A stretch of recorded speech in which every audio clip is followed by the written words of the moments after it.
Jazayin may kabuhi. Ito nga at gumawa ako ng aking DIY para ma-maintain yung kahit papaano maging okay yung ating buhok. Ay gagawa tayo para ito ay maging healthy.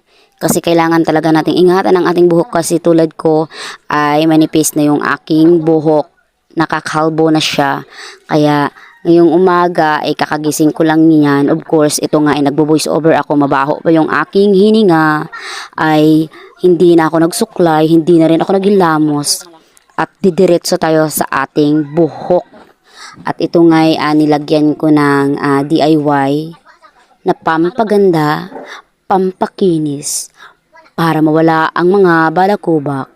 Kaya sinimulan ko na at hintayin nyo na lang yung result at ito ay sa next step ko ipapakita kung ano nga ba talaga ang kagandahan ng ginaganito mo yung buhok mo. Dalawang klase lang yung nilagay ko para ganituhin yung aking buhok at saka abangan nyo na lang ang aking susunod na kabanata. The day in my kabuhi at next na lang ipapakita kung ano nga ba ang resulta nito an bye!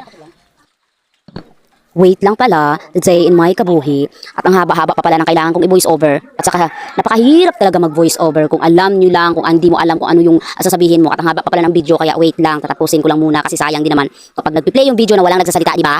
Kaya ayan na, sinusuklay ko na siya. At pagkatapos ko palang suklayin, ilalagyan ko siya ng plastic. Kasi ngayon pala yung graduation ng daycare at kailangan ko ayusin yung aking buhok. Kasi ito na lang yung buhok ng natitirang ganda. Okay, wala nang maganda sa akin. Itong buhok na lang. Bye! Ay, sorry pala, hindi pa pala bye. Kasi nilagyan ko ng speed yung aking pangalawang voice over. At saka ang haba pa rin pala, umiksi pala yung aking voice over. Kaya ito na talaga bye.